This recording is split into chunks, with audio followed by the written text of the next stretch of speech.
professor Rosolin, la Regione quindi rinvia l'apertura delle scuole secondarie di secondo grado al 31 gennaio, dopo il 31 gennaio. Il Presidente oggi firma un'ordinanza con la quale riporta al 100% la didattica digitale integrata per le secondarie di secondo grado fino al 31 gennaio. Lo fa per dare certezza alle scuole rispetto ai loro percorsi organizzativi,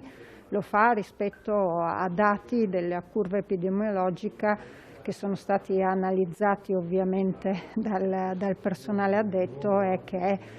ci evidenziano delle problematiche relative non tanto al contesto scolastico, per cui ringraziamo i dirigenti rispetto alla loro organizzazione e alla loro flessibilità, quanto piuttosto all'abbassamento dell'età dei casi. Lei ha detto che in questo caso la responsabilità conta più del consenso. Io sono convinta, come sono convinta che la scuola debba essere riaperta, che non tutti prenderanno positivamente questa scelta da parte dell'amministrazione regionale. Credo che abbiamo vagliato tutti i dati, ci abbiamo impegnato del nostro per comprenderli e per arrivare a una decisione che dia certezza a tutti e sicurezza a tutti, personale della scuola e studenti e famiglie.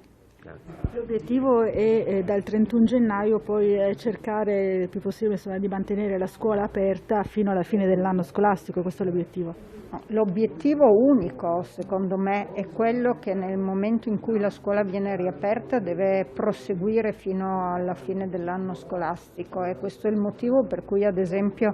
nei giorni precedenti alle vacanze di Natale ci siamo opposti alla proposta del Ministro Azzolina di riaprire per qualche giorno le scuole. Aprire per poi richiudere credo faccia un danno organizzativo e didattico peggiore che il continuare con la didattica digitale integrata. Assessore Pizzimenti, la Regione attraverso il Presidente Fedriga ha assunto la decisione di